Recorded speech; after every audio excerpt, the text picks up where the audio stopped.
हिजोको लास्ट क्लासको खान्जीमा हामी चाहिँ सिम्पल खान्जीको बारेमा के हो ओन्योमी कुन्योमी ओन्योमी भनेको चाइनिज साउन्ड र कुन्योमी भनेको जापानिज सिंगल डबलको कुराहरू हामी पढेको र एउटा खान्जी पनि हितोको खान्जी सिंगल छ त्यो भएर हितो र नेसनालिटी यही खान्जी जिन र निन पढेको। आज चाहिँ अब हिजोको क्लासमा पनि 1 2 3 को खान्जी सिकेको। आज चाहिँ 1 देखि 10 सम्मको खान्जी हामी पढ्यौं। 1 एक लाइन मात्रै गरेर खिच्यो इजी भयो। 2 माथिको लाइन सानो जो चाहिँ यहाँ लङ गर्नुपर्छ नि भयो।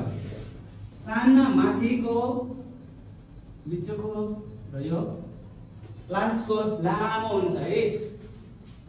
सानो र लामो ठुलोको कुराहरु ध्यान दिनुपर्छ है खान्जीको बेला। त्यसपछि 4 खान्जीको स्टेप हिजो पनि भने थिए कि left to right up down and then close जहिले पनि हुन्छ लास्टमा हुन्छ बक्स। त्यसै आज हामी 4 को खान्जीमा 1 2 3 4 एन्ड देन यो चाहिँ योन अथवा सी भयो।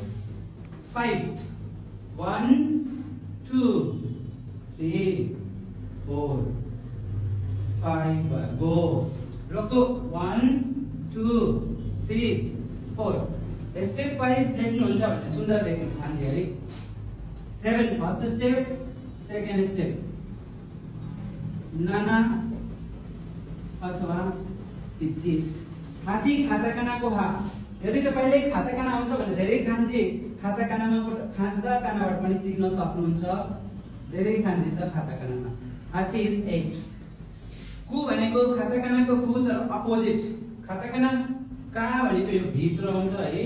यहाँ चाहिँ बाहिर क्यु अथवा जु भनेको सबभन्दा सजिलो प्लस साइन गरिदिनु जियो। सो